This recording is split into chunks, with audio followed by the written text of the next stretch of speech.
Hello everybody out there in the internet world, and welcome back to another Dark Avenger comic book review. We're on time again. Yes. What? A flick of a nose. You ever heard of that expression? I'm a flick. I missed. I thought you were going to. Is this a Pepsi? Yeah, this is Pepsi. I'm making sure. Anyway, guys, this is episode 345 of the Dark Avenger comic book review, which is in and of itself a milestone, because as we are growing, or as the show continues moving forward, it builds up more and more, and it gets older, as they say. Yeah. So what's the reason why I'm bringing up 345? Well, for those of you that missed out on Dark Avenger Live this past Friday, I tried to make mention of this, but I believe we were talking about another subject had been brought up in the comments, and honestly, it kind of got a little overshadowed. So I'm going to make the announcement and update on here so everybody will be able to see it. For a while, as you guys know, all the shows that we started on this channel, we ended up moving over to Comic Frontline, and they all were very warmly welcomed. The shows have been growing amazingly. And recently, I've taken the weekly comic book haul and fused it over on my channel, on Comic Frontline as well, with my Dark Avenger haul. So basically, we've taken all the shows off of this channel, except for this one. So it's this show, Dark Avenger Live, and Outside the Pages. Outside the Pages, which is a vlog. So Michael and I sat down, and then I, of course, sat down and talked with everybody over on Comic Frontline about my idea I had. Since this is the last comic-related, like full-fledged comic-related show on here, I was actually thinking about moving the Dark Avenger comic book review show over to Comic Frontline with the numbering remaining. So if I was to do that, this is episode 345. What better time to do it than at 350? So, starting with this week's episode, we are going to start a countdown. And it's not a countdown to reach 400. It's not a countdown to reach 350. It's a countdown, which, by the way, we are now at 5 more shows until this show moves over to Comic Frontline. And what will happen then is, on episode 350, this show will fully become a Comic Frontline exclusive show, which will leave this channel to basically a vlogging and live streaming channel. I'm still thinking about Dark Avenger Live, but also considering all of the videos that are already over on Comic Frontline. That's another subject, and we only talked about right now the Dark Avenger comic book review. And besides, Dark Avenger Live will be hitting episode 100 in November. So if we do decide to move the Dark Avenger Live show, possibly that would be the time we do it, not right now, at least, because we want to build it up to at least 100 on this channel. So the Dark Avenger Live show will stay. 5 more episodes, everybody, until the Dark Avenger comic book review show moves over to Comic Frontline, and then you can check this show out each and every week on Monday morning on Comic Frontline instead of this channel. Hopefully, if we don't get bombarded with lots and lots of books. You know, yes, if we do get bombarded, as you guys know on this channel, and we'll make mention of it again when we move to Comic Frontline, if we do get bombarded with a lot of books, you guys know our reviews can go anywhere from Monday to Tuesday to, because of the live show, Thursday. It all really depends. You mean Wednesday? No, because of the live show, we can't record Tuesday night into Wednesday, so it could go either Monday, Tuesday, Thursday, or Friday. But we'll make mention. This is something we'll mention on Comic Frontline. Yeah. You guys already know what to expect when it comes to this show, and we never skip. We never skip a week. We never combine. Even if a show is a week late, we like to get it out there, and that's how we will continue. I promised you guys that no matter what, no matter how late, I will always get you guys the week of comic books, and we will be doing that on Comic Frontline. That is a model that will remain, even if the books are super old. Well, not super old. Even if they're a week old. It's important to us, and it's important to this show, that we continue moving forward without skipping any weeks, even bringing weeks together. I did that like once or twice. That will not happen again. We want to try to keep everything. Each episode is for a specific week. So hopefully we won't be so late we'll have to worry about that, because we've been pretty good. So, yeah. Also, next week we have a very special book that I got. Yeah. There was another book that was shared with us. There were 2 books. There were 2 people who shared 2 different comics with us. one comic I'm really excited. Michael's going to be reading that. I'm going to try to get my hands on it to read also, but we have it, and we'll be talking about that next week. The other book was a bit way too mature, it was an interesting book, but it's not our type of book, and I doubt any of you guys that watch this comic review would like that book. So there is one book that's not going to make it to this show that the guy offered, he sent it. I don't want to give a bad review, and it's not really per se a bad review.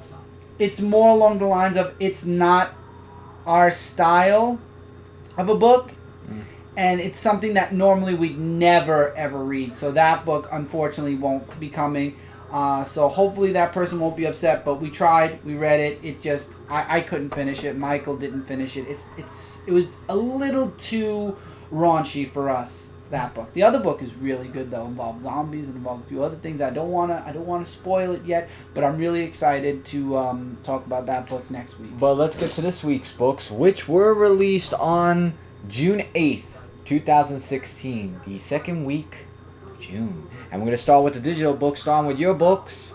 Grizzlyshark vs. Seabear. Wow, what a way to end this. Wow, what a way to end this series. Man, I enjoyed it. It was nice. This book, okay, now I know I just said that book was mature. This book has its mature moments. I know who wins this fight, and it's not, unfortunately, the shark beat the bear. I will say that much. But it's because of the people in the books. It's their fault. And one thing I did like, though, was there was a very good definitive the end with the shark. It was a little twisted. This book is it's a crazy book. If you want to read something crazy, out of the way, and sharks drowning, because the sharks, they're land sharks, so if they go in the water, they basically drown. Yeah. This was a very, very interesting book, very bloody, very gory, very mature. So for those of you adults, definitely, I would definitely not recommend a child get their hand on this book. All right, and Vampirella issue number 4. So Vampirella makes her appearance with this woman whose name always leaves me for some reason. But basically, she's wanted Vampirella for a while, and it was very undisclosed why. At first it looks like it's a fight, and then it looks like she wants her there for this like convention with all of her stars there, and then it's like, I don't know, I honestly, as a reader, I was kind of very confused with what this woman actually wanted from Vampirella until the very end, where we actually started to see a fight begin. We got to see her friend, Vampirella's friend, wolf out as the wolf man and get into a bit of a fight. It looks like the action's really picking up really nicely. I'm enjoying it. I'm enjoying this volume of Vampirella a lot. This woman, though, I apologize that I do not remember her name, but with all the names that I have to memorize, I'm sure you guys understand that. But still, I'm enjoying it. Either. So those are my indie books for right now. I've got other stuff. So, it's my turn now? Oh, okay. So I didn't know if you were done. All right. So for mine for this week, I have 4001 AD Bloodshot issue number 1. I believe it's a one shot or just issue number 1. And basically what this book is, it's not about the Raymond Bloodshot character. It's about this different person who he's trying to remember who am I? What are these nanites? Yeah, nanites and all this other stuff.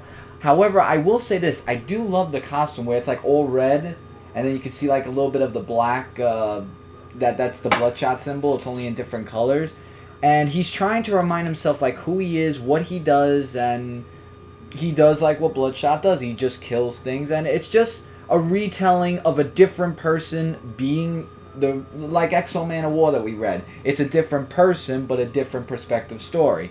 So with this one, this is what I got out of it, and it relates to New Japan. Because we all know that, and they mistaken him for Rai. I thought that was a funny pun there. But yeah, a really great book. Another Valiant book, Ninjak issue number 16. Now, Ninjak, this is where he go... Alright, remember the story I told you about where the housekeeper who was with him because his mother and father were drunk, and that he tried to look out for him, but he was a little bit strict with him. He remembers him, but he's saying he knows more about Ruku, because he said that he fled to Russia after he left, because he ran away from his house because he didn't like being with him. He fled to Russia and then met with Roko, the red-haired woman and everything, and her objective was to kill Ninjak. And there is a little bit of a fight scene that we have between those two, and it really gets, like, Ruku is, like, all over the place. Like, it's at the end point where she has him pinned to the ground in a bad way. So this chick means business, but, man, Ninjak's got a big challenge out of him. And then the Lost Files was a little bit, I kind of skipped over it because I wasn't really interested. Like, that's a better word. Like, I didn't really feel the Lost Files, but it was some of a different character. But a great book. I really cannot take this book anymore. Big Trouble in Little China, issue number 25. I cannot. I cannot. I have to say I'm done with this book. First of all, when they changed the artwork of the book, they had to have changed the story. Because it's almost the same thing. The same thing where it's going to the past, Jack from the past here, the other Jack from I don't know where. And it's just going at the Lopan and trying to stop him from becoming a bad guy or an emperor or something. And this sidekick that's with Jack has to go back to her year of 2016, which she does, thanks to Aichin's thingamajigger invention. But I don't know if it's the end of the story arc. I'm going to see the new story arc, because it says Second Coming. If the Second Coming book does hold me, I will read it again. If it doesn't, it's just going to get dropped right there. You're not even going to finish reading it. You're just going to say I'm just going to look and just see, but okay. I don't know that book anymore. Honorable mention goes to Gold Key Alliance, issue number 3. And basically from what I got from this book is that the Magnus is trying to look for this girl who has been lost for so many years. And AI-6 is trying to tell him not to go in this place because that's where the love of his life was. And we get a little bit of backstory where he was a boxer in a robot uniform or something. He was called Magnus the Robot Fighter. So after, that all happened, he just wasn't feeling like himself anymore, because when a loved one dies too, that when you see that in your arms after witnessing where she was, that's kind of a big, it's just wow. I really felt for this character, but that's all I can say about this book. And last one for the indies, Xena Warrior Princess issue number 3. And in Xena, it's just Xena and the sidekick girl, I forgot what her name was, is trying to avoid the Romans attacking them. Like there's just like a whole big bunch of plans of how they could avoid the attack or anything. And as the issue continues, the girl just said, you know what? You're Xena Warrior Princess. We're going to get an army, and we're going to go attack the Romans before they attack us. Because they can't find a strategy of how to avoid it, or make a right turn to Albuquerque, or whatever turn they want to make. And that's really what the whole book is. Just trying to avoid the Romans where, boom, we're going to fight the Romans. So that way they don't get their land taken or anything. But really great book. And now we go on to the big 2 books, starting with you again. Civil War 2, Amazing Spider-Man, issue number 1. I can't say I'm surprised with this miniseries. Okay, so basically Ulysses, who is the kid that can see into the future, basically it's Spider-Man's turn to be with him. Apparently all the superheroes are going to be taking turns watching him. I don't know. Okay. So, Pete comes back to Parker Industries. There's a funny moment, haha, with the Human Torch. Artwork's a little sketchy, but it's okay. It works. So he gets to Parker Industries, the haha with the Human Torch, and then it turns out it's his turn to be with Ulysses. Inhumans drop Ulysses off like he's a 5-year-old, apparently. And he just shows him around Parker Industries. He takes him web swinging around. They get into a fight with the Vultures. Apparently Vulture updated his Vulture tech. Okay. That's what I said. And, I would expect that from Doc Ock and Vulture. Yeah, he was able to take Vulture down. So he's taking him through Parker Industries, and then he introduces him to Clayton, who was Clash. I remember. And Harry, who was Green Goblin at one point. Well, the Hobgoblin, really. Whatever, Green Goblin was you know what I mean. Yeah. No, he was Green Goblin too. Hobgoblin was not. I thought it was not. Okay. Oh, you're thinking of the movies. Don't think of the movies. I wasn't thinking of the movies. Okay. Well, go ahead. So, and he introduces him to his friends, and then Ulysses has a vision again. They walk out, and Ulysses says, you're going to end up fighting one of your friends. And automatically Pete thinks it's Harry. And he's like, oh, Harry, you've come so far. Why? And he's like, no, not Harry. The other guy, Clayton. Can you think of any reason why he would want to turn on you and Mr. Parker? And it ends right there. Mm-hmm. So basically, he has a vision where Clayton becomes Clash again, and they end up fighting, him and Spider-Man. Now, question is, how does that end up happening? Will it happen now that Ulysses told Spider-Man, maybe? See, this is the whole thing about being able to tell the future. A paradox begins when you tell somebody something's going to happen because they know what's going to happen, and that could create the reason why it happened. Again, though, it's one of those good, damned if you do, damned if you don't. If you don't tell Spider-Man and he gets into a fight with Clash, you could have helped him realize at some point he was going to fight Clash. But if you do tell him, that might also trigger the fight earlier than it's supposed to have happened. So I'm going to stick with this miniseries because, however, as a reviewer and as somebody who is here to help you guys figure out what books to and not to buy because books are expensive, do you absolutely, positively need this book? No. It has nothing to do with... It has to do with Civil War II. It has to do with the main character, Ulysses. Does it connect directly to the event? Right now, no. However, later on in the miniseries, maybe it will. Maybe this is just how Spider-Man met Ulysses, and then it'll lead into the event that is Civil War II. Civil War II has a lot of tie-ins and a lot of miniseries.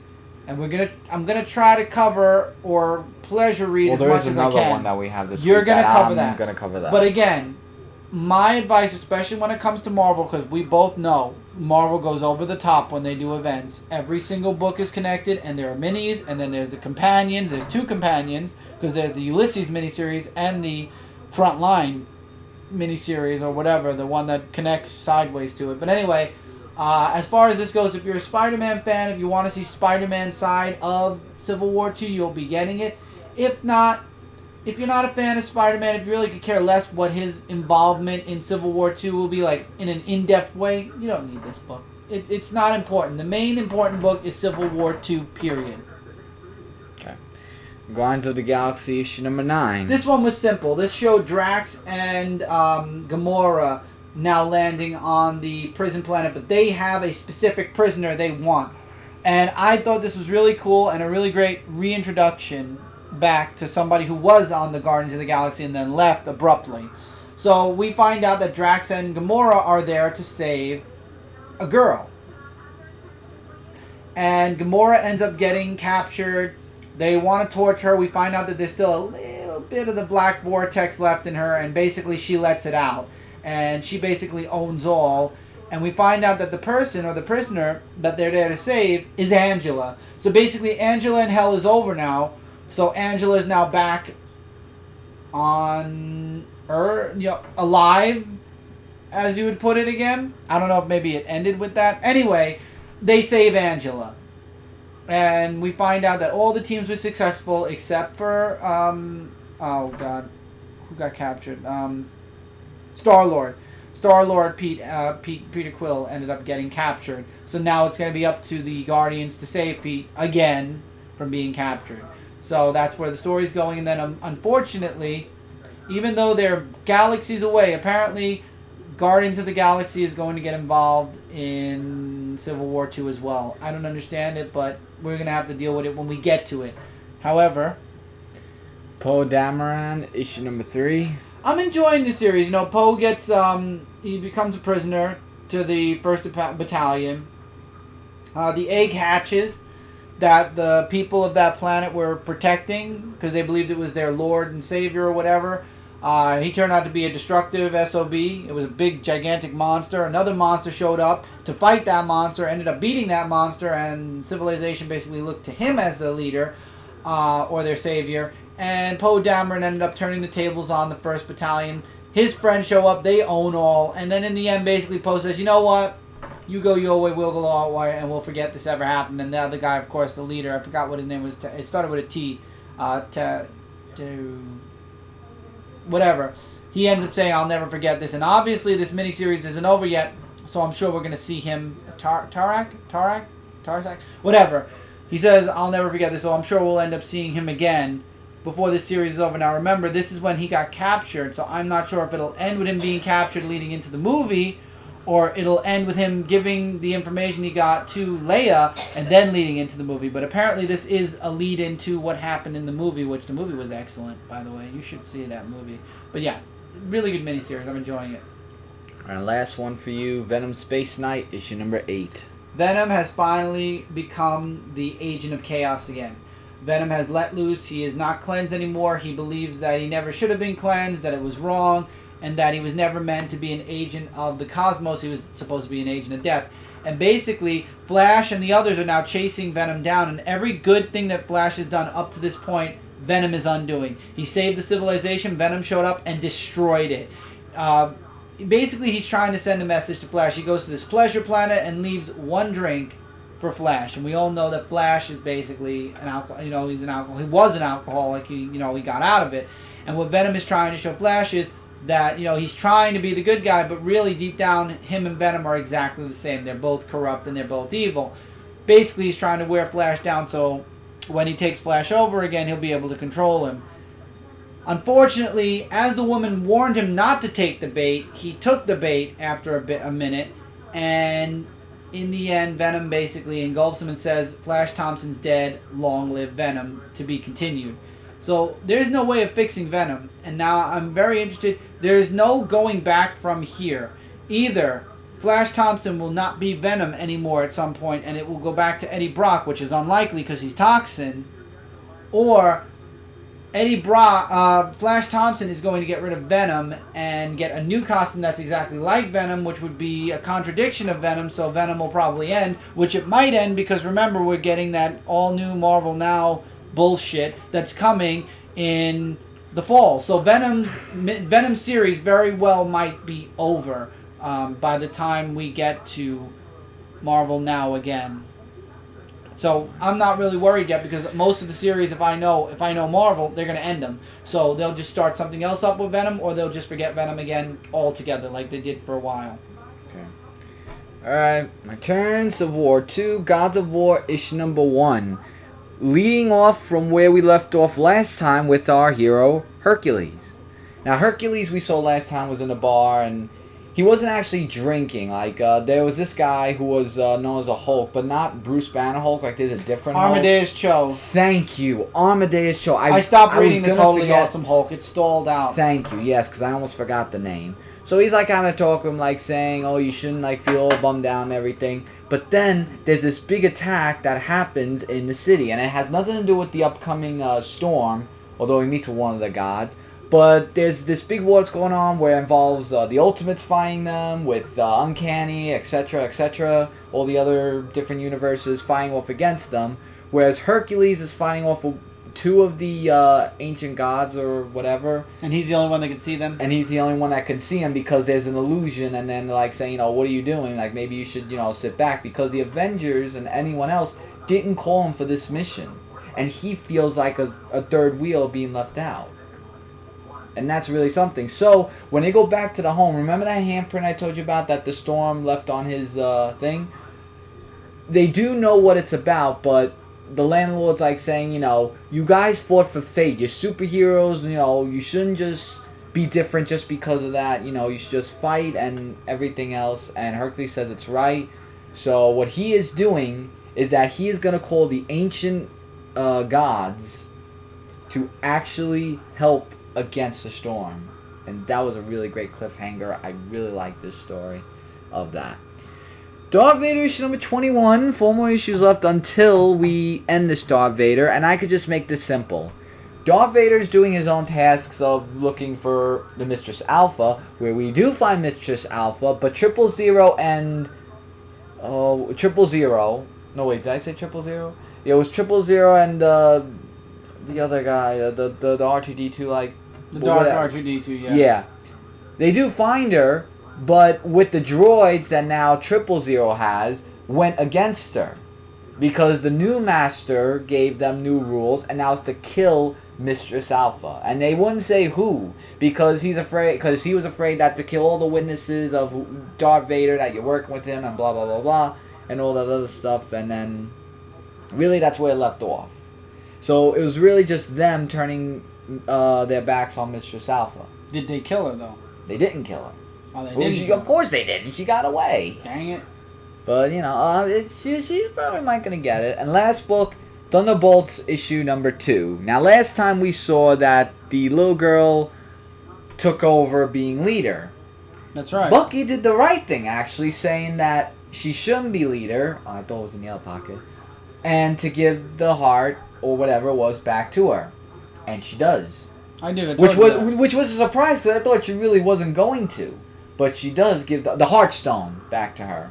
So what they're doing is that they're getting rid of all the cocoons, ones that cracked open, and then fight against them. They're all trying to work together, and, where all else failed, we gotta, work together. Here's another thing, though, of a twist, and I hope I say this right. They met with the Uncanny Inhumans, the Thunderbolts. I think it is. I think it is. I don't know if it's Inhumans or Uncanny Inhumans. No, it's the Inhumans, period. It's the Inhumans, okay. They met with them in the end. I hope I'm saying it right, but oh man. After they're forcing the Inhumans down our throat now. Yeah. But anyway, guys, that's all I could say for that. It's a good read, I guess, but check it out if you want to. It has Bucky on there, and yeah. So now we're going to get only to yours, because I have no physical I was going to say Sonic the Hedgehog. Now, you guys know I started DCBS. I obviously have to get used to ordering a full month in advance, so I apparently missed Sonic the Hedgehog. Michael will be reviewing Sonic the Hedgehog next week digitally, but we will have a physical copy in 2 weeks, because I'll be adding that to this week's order, because as you guys know, I missed out on Bebop and Rocksteady, most of the series, so I will be making an order for that. Hopefully I remembered Sonic Universe at least. I hope so. If not, then I'll add that to another order. I'm gonna get better at this. Don't worry. It proved I have to be more thorough in my buying. That's all. I think this last time I ordered for August, I ordered everything we wanted. We'll have to wait and find out. Yep. So he will be doing Sonic the Hedgehog on Comic Frontline. I think you're doing it this week. Either this week or next week, because there's Rebirth that we're covering. So anyway, it will be done though. And I have no physical Marvel, so it's Indies and then straight to the DC Rebirth book. So Grimm Fairy Tales 123. This is the first part to 18 Forever. Second part and conclusion is next issue. So the kids leave Arcane Acre. Basically, Bloody Bones has knocked everyone out. Everybody on the world is knocked out, including Sky and Lance. And it turns out that Violet is not trusted by the students. She explains her backstory, which happened in Wonderland, apparently, where she was cleansed of the Mad Hatter, and then she got a gift. Oh, you mean that gives her power? You mean Violet when she got rid of the Mad Hatter? Yeah, and then basically she got this thing that takes blood from her in order for her to still have magic. I remember that. And they go off. Sela is trying to get Belinda back. Belinda has a way to stop everything. I'm not going to spoil what. The kids end up saving Sky and Lance. Violet ends up waking them up. And then we have basically just the last kind of bonding moments before the final battle, I guess. That's the thing. With Wonderland that's coming out, how is Violet there when she's doing something else? You'll see. It'll all probably come together. That's what's confusing. And we also find out in this issue that Haley wants Violet, in the end, when all is done, to free her spirit from the water, because she's not herself anymore. She hasn't been at peace since Ali brought her back. Well, maybe and she wants to be at peace. And what sucks is Ali is wide awake listening to the whole thing. Violet was away. Maybe it was before the mother found her. Maybe. That could be it. And basically, in the end, we're left with a bit of a really big cliffhanger, because Bloody Bones and his people end up showing up. And that's the beginning. I love Wiggloff so much, because he can't fight, so he's just standing there taking a selfie while they're fighting the Harbingers that are trying to take Sky and Lance away. It was hilarious. Welcome back, Birthright. Birthright issue number 16. We are now in the next story arc, and man oh man, even though it's the next story arc, honestly, it just continues right where the last one left off. Mikey needs to be healed, and the grandfather basically takes him into his secret underground base, and that the mother and the girlfriend are are being still held captive by, I forgot what the woman's name was. one of the mages, basically. And the grandfather takes Mikey downstairs to a healing table where he's being healed. But it turns out he also knows that Mikey has a Nevermind, the Nevermind in him, which that needs to be cleansed. He reveals to the father after a bit of a fight because the father's pissed off. He's like, you abandoned me, and then when Mikey disappeared and I was branded a murderer, where were you? Why didn't you do anything? And he's like, I thought it'd be better if I stayed out of it. And it's like, they took my son, they took your grandson, and now look what's going on. Why didn't you interfere? And the father said he did it with good reason, yada yada. But in the end, he reveals that Brennan actually is like his grandfather. He's a mage. So not only is Mikey the chosen one, but Brennan is a mage. He's able to manipulate magic. And he also has one of the... what was this guy called now? A diviner connected to him, which obviously is sticking with him to help him with Mikey. So the grandfather finds out there's a guest. It's one of the other mages who wants Mikey basically taken in.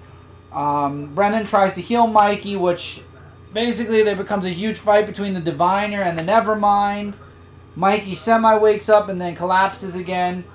And we're left with a really big cliffhanger. One thing I'm truly hoping when all this is said and done is, the first story arc ended where the Nevermind was revealed. At the very end of the first story arc, it's revealed that Mikey had the Nevermind.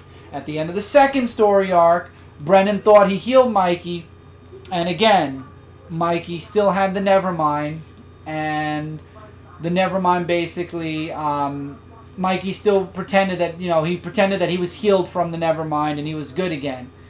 Again, now we're back into the story arc before this, where we knew Mikey, it ended with Mikey being injured. I just don't want this next arc, this next trade paperback to end where everybody thinks the Nevermind has been cleansed from Mikey, and once again, Mikey has the Nevermind. If we're going to get to the point in this story where Mikey finally rids himself of the Nevermind, do it.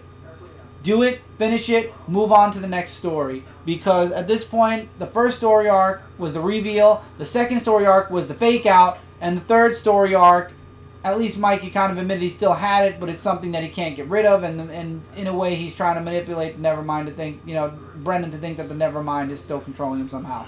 This is it. This is the arc where it either needs to go or let go of us, that fake hope of the Nevermind leaving Mikey.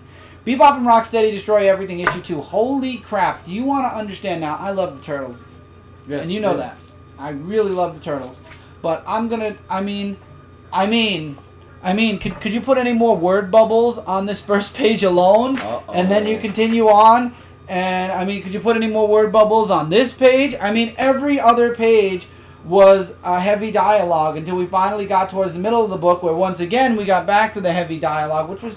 It was more of a faster read as the book continued on because Bebop and Rocksteady, let's be honest, don't exactly have the widest of vocabularies. But anyway, Bebop and Rocksteady find themselves back in time in 2000 where they weren't turned into mutants yet. The Turtles travel back in time to the prehistoric era where Savanti is, and also apparently the Turtles, Pepperoni. You remember Pepperoni, the dinosaur that Raphael made friends with? He's still there. And we find Renette. Renette shows up, the old version of Renette, who's trying to stop Savanti, who ends up taking her staff. And unfortunately, Bebop and Rocksteady die, so that's where the bones came from, the prehistoric bones in the museum. And Renette basically says that they have to follow Savanti and basically take the gem out of the staff in order to stop him and to save time. They jump into this huge loop. Apparently, there is a paradox in time where there's an alternate timeline, which is created by who? These dodos, who apparently don't know how to use Savanti's, Scepter. The scepter, and they end up making paradox after paradox after paradox. They end up crashing into each other. Some of them die, and whoever survives jumps back into a car, and they disappear through time. It's like, dude, I watched Bebop and Rocksteady human form basically blow up. Because apparently they just wanted to get away from the Turtles. That's some crazy stuff. And I didn't know that these were interlocking covers. I feel stupid now that issue 1 I got the subscription cover. Because if you look where this ends, this is the picture that it makes in the end. Oh. Yeah, that sucks that I didn't notice that, or else I would have actually grabbed all of the comics that make a because see, here's the next one, 1, 2, and 3. So. All right. Well. I might get issue 1 again, and I'll sell the subscription variant. Maybe we'll see. Just to have like the full on picture. But anyway, it's enjoyable. Now I'm gonna need your hands again. Oh. Next we have Rebirth. We have a lot of rebirths. Yes. We have Aquaman's one-shot, we have Wonder Woman's one-shot, and we have Flash's one-shot, which basically these are going to be just the one-shots. And then we finally have series beginning. We have Action Comics and Detective Comics. Now, with Action Comics and Detective Comics, they're getting into the story finally. The story's a beginning. So I'm not going to really say too much. I'm going to save that for the review part. Last time, I talked about the one-shots and what each one represented. Flash and Wonder Woman, both of them know something's off. Wonder Woman knows that her life is a lie. So now she's looking for the truth. So that's Wonder Woman's point of view. Flash also knows something's up because we get a recap of Flash meeting Wally and a little bit extended ending to him and Wally. And we also find out that Flash and Batman are going to work together to figure out what's going on with the DC Universe. However, Flash has something else going on. So Flash has his own story set up here while also knowing that something's going on and somebody is stealing their memories. However, now Aquaman, this is more of an introduction back into Aquaman. So this is reintroducing a character that has gone through the roller coaster ride. And let's start with Aquaman. Like I said, it's the first book here.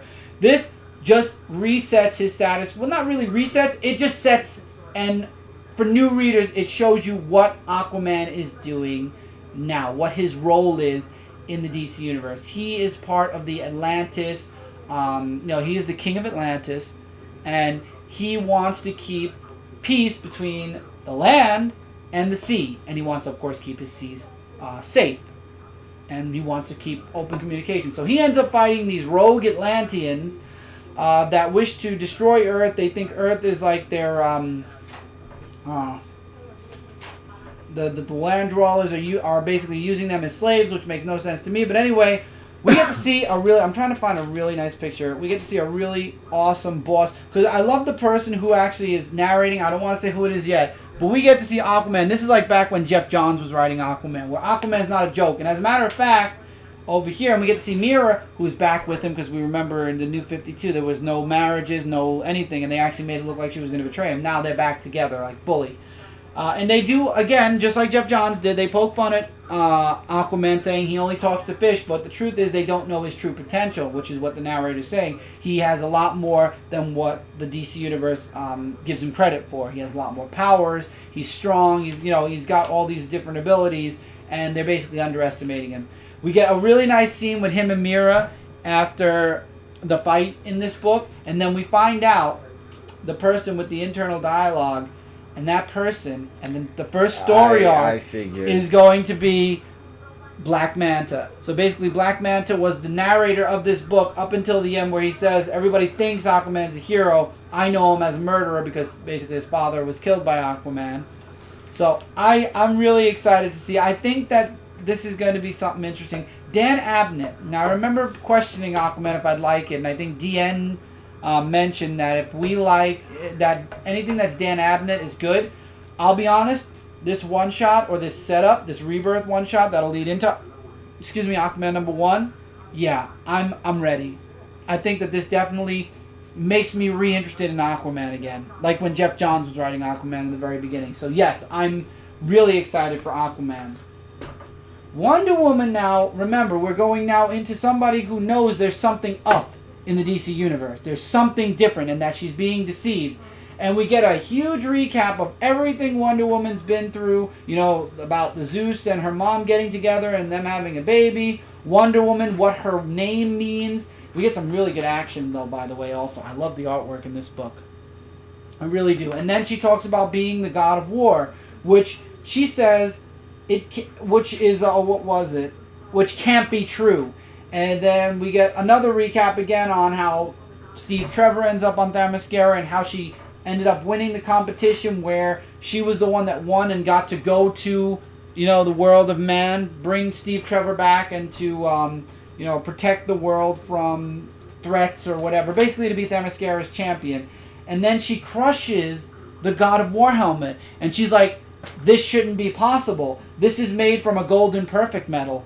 It shouldn't be bendable. I shouldn't be able to do this. And then she puts the lasso on, the lasso of truth. And she's like, who am I? What am I? What am I exactly? And she's like, I'm Wonder Woman. I'm many things. Yada, yada, yada. And I'm being deceived. And she's like, what's going on? She punches the mirror. And this is one of the best scenes in this book. Because if you look in the mirror, you're going to notice there's some old DC Universe in there. There's not just new DCU. We've got stuff from the Golden Era. We've got stuff from the era right before New 52. And then, of course, we've got New 52 in there as well. So she basically strips down out of her old Wonder Woman getup. That's the current day Wonder Woman getup.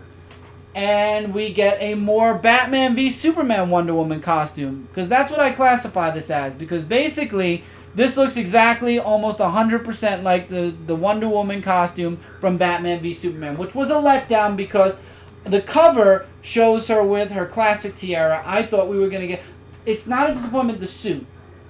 I like the suit. I like that it's back to the gold, the red, and the blue. I didn't think that they were going to take such a heavy influence on the Batman v Superman movie. DC's been very good with their character costumes, but now come to think about it, Superman's costume is very a little bit connected to the movie as well with the armbands and whatnot. You mean the Henry Cavill? Yeah, with the armbands and whatnot. So I guess they are taking a little bit of influence on the movies after all. But she ends up going to Olympus, and she's like, this is not Olympus. There's something wrong, and whoever's doing this, I'm gonna find you. Cause she's like, this isn't Olympus, and this is not true. This isn't right. This person keeps changing things because this person's afraid of me. And she basically states, I will have the truth, and that's, I guess, where Wonder Woman's going. However, here's something for you Wonder Woman fans that I want you guys to understand in advance. Wonder Woman ships twice a month. However, Wonder Woman has 2 stories going on. Issue 1, The Lies Begin. That's the present-day Wonder Woman. Issue number 2, and all the odd issues will have that story. Issue number 2, and all of the even issues will be the start of year 1. So we're going to get, in the odd numbers, a continuation of the Wonder Woman story, and in the even numbers, we're going to get an origin or a year 1 story. Basically, the recap we got in this one-shot, we're going to get the full story in year 1.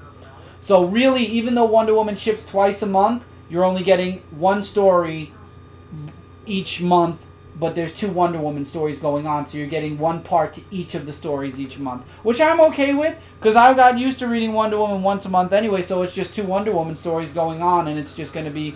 I just think it's a bit of a mess that every other issue is going to be a different story, but I trust DC, and I love this one-shot. So Wonder Woman knows something's up. Now, let the search for the truth begin here. However, in Flash is having these weird flashbacks and memories that he doesn't truly remember happening while he's on this crime scene where this girl's mother was murdered and the father was the only one home. So doesn't this sound familiar? Exactly what happened with Flash and his mom. And Barry kind of takes it personal. We get some flashes. We get to see Wally before Barry found Wally. We get to see the Flash or God Flash or whatever they're calling him make a minor appearance. And then Flash is having like these nightmares about Zoom and fighting Zoom. And we get a bit of a recap for Flash. For those of you that are brand new to Flash, it kind of recaps how he became the Flash and what, it starts off the book. The father's out of jail now because it was found that Etta Twine was the one that killed Barry's mom. The father was found innocent, so now basically Barry's using his father as like the father knows the truth that he's the Flash, so now he goes to his father for advice. I like that a lot. And then basically he's just trying to get over everything. He's being the Flash, being a scientist, leading a normal life, taking care of people, and then we get the scene that we all saw in Rebirth, where Wally finally shows up, and for the most part, you see that part in Rebirth, but then you get the ending, which is what happened after, when the issue cut off, after Wally and Barry had a talk, Wally's like, I need to find the Titans, it's a long overdue thing, and Barry's like, I'm going to go see Batman, I'm going to figure out, what what's going on. And I love how Barry's like, whatever it is, whatever it is, whatever's out there, it won't stand a chance against us now. And now that you're back, and I love how Wally's like, and that's a Flash fact. That's an oldie. And then Barry wants to tell Iris about Wally, and he's like, no, you can't at this time. And he's like, well, you're not Kid Flash anymore. You're a Flash. And it was just really good. And Barry starts to remember things then. This was an awesome splash page, by the way. I really liked the splash page. So Barry's starting to remember things, and now he knows something's going on in the DC universe. Wally obviously speeding off the Titans, which we will talk about, or I will talk about next week. But I love the end of this book where Batman and Barry are talking, and they're trying to figure out what's going on. You know, Batman had that pin, and basically they can't figure it out. But Barry says, "Well, you know, they're going to continue to figure out what's going on. They're not going to go to the Justice League yet because they don't exactly know what's going on." So I like that. I like the ending where Barry's going to work with Batman on figuring out what's going on with the DC Universe, and then we have somebody else that's speeding around that's out of the Speed Force, and obviously that's going to be what's going to be going on in Flash. I am re-interested in Flash again, and I'm happy because the last 2 story arcs for Flash there were huge disappointments. This time around, I'm really looking forward to where Flash is going to go. I'm looking forward to issue number 1 when it comes out. I believe it's coming out in a week or 2. Yeah. So this one-shot was great. Again, these are the 2 books that basically 2 superheroes know something. Well, Batman does too, but it's only shown here. Where 3 superheroes know something's up, and memories were erased for some weird reason, and now the quest for the truth, for Wonder Woman's truth, is here. And I guess Barry will be on and off again. Right now he's going to be dealing with Godspeed, or whatever the hell the villain's name is, and then we're going to get maybe later on back into the hullabaloo of figuring out what's going on with the DC Universe. I love Detective Comics 934. Batman finds out Azrael gets attacked, and Batman knows somebody's been watching him and basically the entire Batman. 934? Oh, 934, yeah. Mistake. Let me fix that. And Action Comics is 957. Alright. So Batman basically goes to Batwoman and says, we need to put it, you know, I need you to be my, I need you to work with me because something's going on and you're the only one I know that's strong enough to train them. And then basically he comes out to her and says, the reason I trust you for the job is because I'm Bruce Wayne and my mother was your father's sister. And she's like, wow, it took you this long to finally reveal yourself. And he's like, what? She basically said she figured it out a long time ago. She's like, we're cousins, duh. I figured out you were Batman a long time ago. And then he explains the recruits, which are Spoiler and Red Robin. Orphan, which is basically, I forgot her name. Cassandra Cain. And then, as a twist of fate, as you guys saw on the cover, he's also enlisting Clayface into this. So basically, this is going to be a team put together by Batman and Batwoman. Batwoman is basically going to train all of them to be better because Batman knows something is coming. And he's not telling Batwoman the complete truth. And in the end, we actually get to see what's coming. And it's going to take more than just Batman and that piece of the Bat family to stop them. It looks like an entire army of Bat people are coming. And we don't know who's leading the army yet. I just hope it's not... it can't be Jason Todd because Jason Todd's going to be dealing with the Red Hood and the Outlaw. So, also there was a really wonderful splash page for Darwin Cook, who passed away recently. Darwin Cook, known for Justice League New Frontier and several other really amazing books. It's so sad that he passed away, and you know, his art and his talent are going to be, and he himself will be missed, and that's really sad that he passed away. But Detective Comics, man. I love the Red Robin costume. I like Spoiler and Cassandra in the same book. I love Batwoman leading the charge, basically. And I love how Batman's kind of like... It's kind of like the Bat Family book, in a way. Mm-hmm. And I'm going to enjoy seeing... It's not just Batman alone. It's him and Batwoman training Red Robin, training Cassandra, training Spoiler to be better than they already are. This is basically the team Batman put together to face this threat. And I'm looking forward to see how they deal with that threat. And this isn't a one-shot, so it's just going to continue forward. And this isn't a one-shot either, and this is going to continue forward. Action Comics, or Superman in Action Comics, issue 957. That's right, 52 more issues, or 53 more issues, and we get to 1,000. This one has a bit more to go, 930. This is 50. This is way ahead of that. Not way ahead, but it's ahead. So, Lex Luthor, as you guys saw on my review on Comic Frontline, I love this book a lot. Like a lot.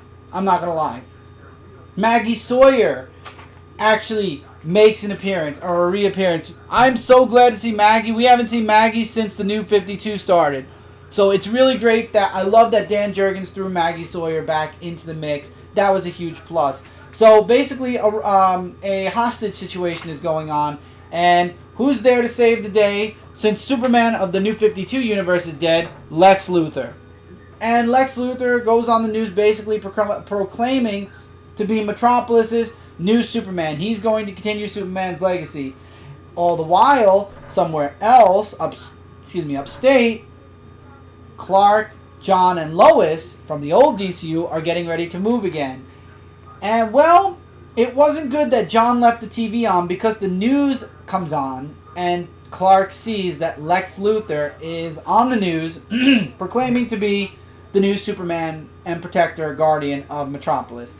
And I guess the one shot, it had Superman saying the world needs a Superman. Maybe not right now, but after Clark sees Lex Luthor in the suit saying he's the new Superman, I love that we got that heat vision shaving, puts the suit back on, and he's like, Metropolis needs a real Superman. This intro, every time old DC Universe Superman comes back, this is the splash page that you need. And it was so awesome because it felt so reminiscent of the old DC Universe Superman. Now, the one thing I gotta say is he needs the spit curl, not the straight line. It needs to be the spit curl because this is the old DC Universe Superman. However, I love the artwork.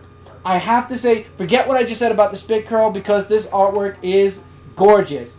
And apparently the hostage situation was a distraction because somebody else wants a casket stolen from genetics over in, I believe it looks like Star Labs. And that's when, Lex Luthor's giving his whole speech about Superman, and that's when Superman actually shows up and says, you're not, he says, you're not, you aren't Superman, Luthor, because I am. And Lex freaks out. He's like, there's no way. Superman's dead. You're a clone. You're a robot. You're this, you're that, the other thing. You sound like him. You look like him, but you can't be him. And he's like, this is no trick. I'm really him. And I love how there's just that classic Lex Superman moment. And we all know that the old DC Universe Superman doesn't trust Lex Luthor at all. Remember, anyone who's a DC Universe reader of old, we all know the hell that the old DC Universe Lex put on Superman. So Superman's not taking any chances. He's not as friendly with this Lex Luthor. Regardless of how many good things Lex has done, he knows that Lex has done many bad things. And when he tries to take the Superman symbol off of Lex, the suit shocks him, and it basically starts up a bit of a brawl between Lex and Superman, which, again, the fight was unprovoked in a way, but provoked. And then somebody else in the background, Jimmy calls it in to the Daily Planet, and somebody at the Daily Planet says, I'm on it, Chief. And I love how Perry's like, that voice, but it can't be. And that voice was Clark Kent. So wait a minute, Superman's back. There's somebody posing as Clark Kent, the actual real Clark, like somebody saying he's Clark Kent, but that's impossible because Superman's there, Clark Kent's there. How is this possible? And I'm sure this will all get, they'll explain this somehow. But basically, everybody's like, even John's like, Mom, how's Dad there? And Lois is even like, I'm as baffled as you are. And somebody's looking on, and everybody's predicting the Watcher is Ozymandias, and I'm pretty sure it's Ozymandias after thinking about it too, because he's the one that had the casket stolen. The casket erupts, and as you guys saw on the cover, what was in the casket? Mm-hmm. Doomsday. Now, in the new DC universe, remember, the Doomsday that the new 52 Superman fought was in the Phantom Zone. This Doomsday is wearing the getup. from the original DC Universe. Could this be the true Doomsday? The one thing that I don't get, I understand in a way, this is a, we started over again, so let's forget about certain things, but as readers have read Superman already, they're going to be like, didn't we see Doomsday? Didn't the new 52 Superman rip him in half, almost become Doomsday, and then defeat it in the end? So where's this Doomsday from? I'm looking forward to seeing where they found this Doomsday. If it's the true Doomsday, or if it's something more, or if he was taken from the multiverse even, and thrown there. And obviously we're going to be seeing the unlikely team-up, or the unhappy team-up of Lex and Superman to take out this Doomsday. And obviously we're not going to see the death of Superman again. They're not going to kill Superman right after bringing it back, but I love it. And I don't care if you say Doomsday's being overused. I don't care if you say the whole Lex being Superman can happen. This was an excellent return issue. Dan Jurgens, I'm so happy you are back on this book. I feel like we're going to get really great Superman stories. And I've also got to say Patrick Zurcher's artwork in this book is excellent. All that needs to be done now is a good Superman issue #1, which is coming next week. And I am a happy reader again. Guys, I can't express, after 5 years of forgettable Superman stories, except the last one, which was the Final Days of Superman, after 5 years of Superman stories that I didn't like, that I was literally up against the wall, crawling on the walls about. It's so good to finally read Superman books again and actually give a damn and enjoy.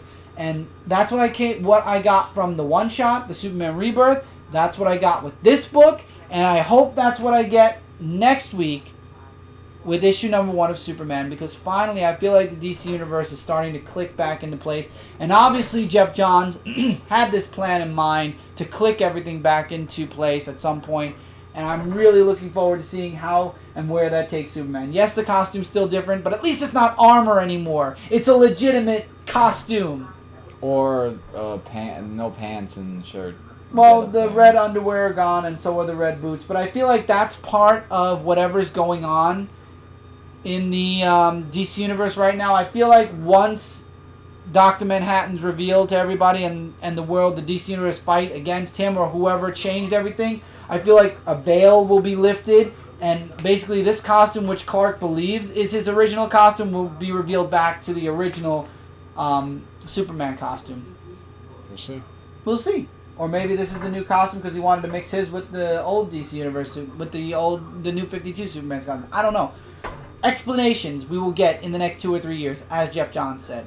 Hopefully we'll learn something more in New York Comic Con and San Diego Comic Con. Both are coming up. Yep. So till then, yep. And that's it for this week's Dark Avenger comic book review. Finally ending on a positive note for DC. Things are finally looking up, and I'm finally interested in reading again. Hooray. Yep. With that, that's it for this review, guys. Again, remember, 5 more episodes. Or now, since this is over, 4 more episodes. I don't have a picture. We'll have a picture. We'll have 2 pictures for the end for episode 49. But 4 more episodes to go until the Dark Avenger comic book review show moves to Comic Frontline and becomes exclusive only to Comic Frontline. We're moving, but we're keeping the classic feel to this show. So till then, guys, take care. Links in the description below. Feel free to comment below your thoughts on any of the books we talked about here. Likes, dislikes, agrees, disagrees. And we'll see you guys really soon for another Dark Avenger comic book review. Hopefully on time as always. Take care. Keep reading. Keep collecting. We'll see you guys really soon in the next video. Hey, everybody.